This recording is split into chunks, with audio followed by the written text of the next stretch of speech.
Oke, selamat siang semuanya. Kembali lagi di pembelajaran biologi. Hari ini kita akan membahas yang namanya proses pengangkutan zat pada tumbuhan.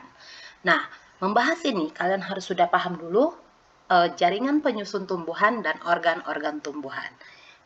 Di proses pengangkutan zat pada tumbuhan ini, kita harus tahu nih bahwa pengangkutan pada tumbuhan itu diperlukan untuk mengontrol kadar air di dalam si tumbuhan. Nah, ada dua proses yang kita tahu ya di dalam kehidupan sehari-hari. Ada gutasi, yaitu kalau kita setiap hari bangun pagi-pagi membuka pintu rumah kita dan kita berjalan-jalan, kita lihat ada titik-titik air di atas daun, itu adalah gutasi, salah satu bentuk untuk mengontrol air di dalam tumbuhan, salah satu bentuk pengeluaran. Nah, yang kedua ada yang namanya transpirasi. Transpirasi terjadi di siang hari, gutasi terjadi di malam hari. Oke, kita lihat kembali. Nah, pada pengangkutan ini ada dua macam, yaitu ekstravaskular dan intravaskular.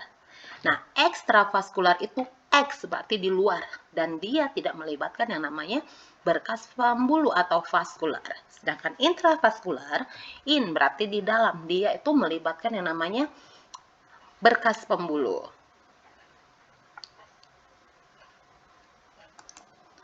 Oke, bisa dilihat ya. Kita bahas pertama sekali adalah pengangkutan ekstravaskular.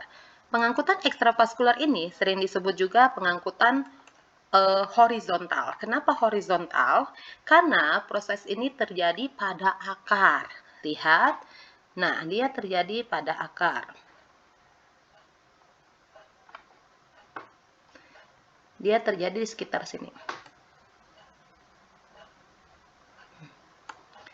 Disinilah prosesnya dia. Ini ya akar-akarnya. Makanya disebut horizontal. Kan kita tahu ya, di akar akan ada yang namanya bulu akar atau tudung akar, ada juga epidermis, cortex, endodermis, pericycle. Nah, itu yang dilalui di akar ini. Itu yang dilalui pada pengangkutan ekstravaskular. Dari sini ya. Ini skemanya. Melalui bulu akar atau rambut akar, pindah ke epidermisnya, masuk ke korteksnya, masuk ke endodermisnya, ke pericycle, bahkan nanti sampai ke silem akar. Jadi silem akar itu hanya tempat untuk mengumpulkannya. Nah, pengangkutan horizontal ini atau ekstravaskular ini dibagi menjadi dua, dibedakan menjadi dua. Ada yang namanya jalur simplas dan ada yang namanya jalur apoplas.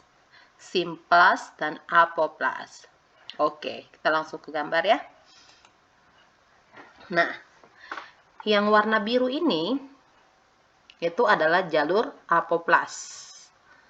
Yang warna peach itu adalah jalur simplas.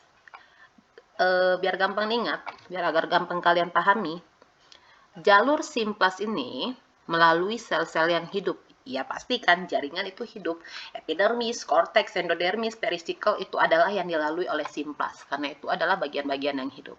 Epidermis, korteks, endodermis, pericycle itu jalur simplas. Dia akan berpindah melalui yang namanya plasmodesmata. Apa itu plasmodesmata? Plasmodesmata itu kayak saluran terbuka ya, saluran pembuka atau penghubung yang terbuka. Terus yang warna biru ini adalah jalur apoplas. Apoplas itu adalah jalur yang melalui sel-sel yang mati. Kenapa yang warna biru ini disebut sel-sel yang mati? Yaitu karena dinding sel dan ruang antar sel. Yang dinding sel sama ruang antar sel emang tersusun dari sel-sel mati. Jadi yang dari sini terjadi dengan proses difusi yang dari yang sel-sel hidup itu secara osmosis. Ini sih silem akarnya, hanya tempat pengumpulan. Itu perbedaan simplas dan apoplas. Nah, yang warna merah ini adalah jalur si apoplas. dinding sel dan ruang-ruang antar sel. Ini adalah dinding sel. Ini yang warna putih ruang antar sel. Ini ruang antar sel, ini dinding sel. Yang warna biru ini adalah simplas. Rambut akar, epidermis, korteks, endodermis, dan selanjutnya. Ini masih membedakan simplas sama apoplas. Kita masuk ke intravaskular. Nah, intravaskular itu adalah secara vertikal. Kalau tadi digambarkan kita lihat yang ekstravaskular itu pada akar. Kalau ini lanjutannya. Ini pada bagian batangnya. Nah, ini kan pada si jalur apoplas ya. Bukan apoplas, si jalur intravaskular. Kita lihat di mana. Ini tadi ekstravaskular. Ini adalah ekstravaskular. Dia ke arah sini. Sedangkan yang intravaskularnya di sini. Ini adalah intravaskular. Jadi dia sudah naik ke atas. Nah, ada dua macam nih yang diangkut. Jadi si pengangkutnya juga harus ada dua macam, yaitu xilem dan floem. Nanti xilem akan mengangkut air dan garam mineral dari bawah ke atas, sedangkan yang floem akan mengangkat mengangkat sari-sari makanan hasil fotosintesis dari daun sampai ke akar-akar. Nah, skemanya ada dua macam. Yang pada xilem berarti dari rambut akar tadi, boleh kalian tuliskan dari rambut akar, epidermis, korteks, endodermis, baru ke xilem akar, xilem batang, dan xilem daun. Nah, itu skema pada pengangkutan pada xilem. Kalau pada floem, karena dia pertama sekali di daun, berarti di sini dituliskan xilem daun, bukan xilem ya, floem daun, floem batang, floem akar, endodermis, korteks, epidermis, dan rambut akar. Karena harus ke semua ya, jangan lupa. Floem tadi dari floem daun, floem batang, floem akar, endodermis, korteks, epidermis, dan rambut akar. Itu skema untuk floem. Nah, teori pengangkutan air dan garam mineral ada 3 macam yang kita ketahui, yaitu vital, Dickson Joule, dan tekanan akar. Apa sih bedanya vital, Dickson Joule, sama tekanan akar? Jadi kalau Dickson Joule itu adalah vital dulu kita bahas. Vital itu teori yang menyatakan air dan garam mineral bisa sampai ke atas karena adanya bagian yang vital, yaitu sel-sel yang hidup tadi. Nah,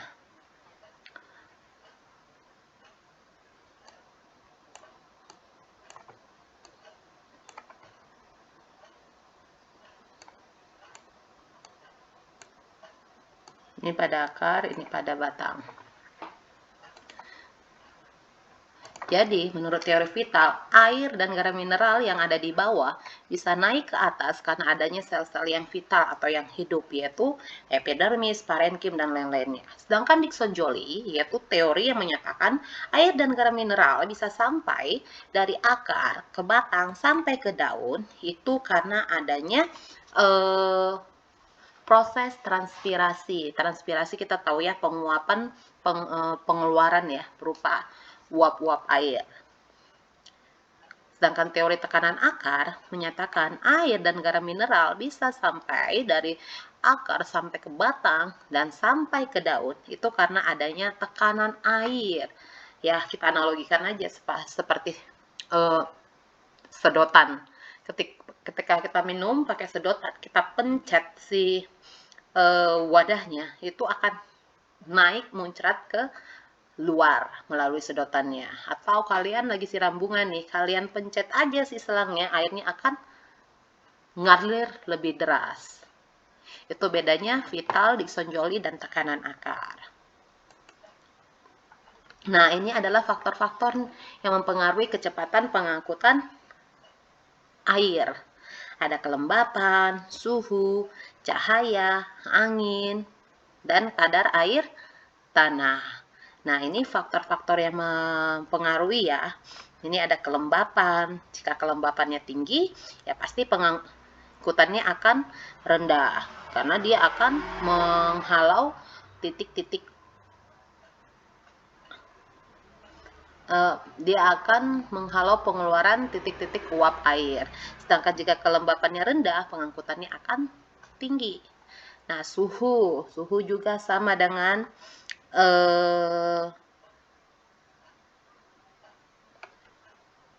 kelembapan. Mereka mempengaruhi. Suhu itu ketika suhu tinggi, ya pengangkutannya pasti akan tinggi karena uap-uap air itu akan tersapu dari permukaan daun. Nah, sedangkan suhu rendah, ya pastilah pengangkutan air juga akan semakin rendah. Nah, cahaya ini sama dengan suhu. Ketika cahaya tinggi, pengangkutan juga akan tinggi. Jika cahaya rendah, pengangkutan juga akan rendah. Angin juga sama. Kenapa? Angin, suhu, cahaya itu mempengaruhi yang namanya proses transpirasi. Makanya ketika anginnya kencang, ya pengangkutan akan tinggi. Ketika anginnya rendah, pengangkutan akan rendah. Terakhir, kadar air tanah nih. Kadar air tanah, kalau air tanahnya meningkat, pengangkutan akan meningkat juga. Kadar air rendah, ya pengangkutan juga akan rendah. Itu adalah faktor-faktor yang mempengaruhi kecepatan air. Oke, sampai di sini dulu. Semoga paham apa yang sudah disampaikan. Terima kasih.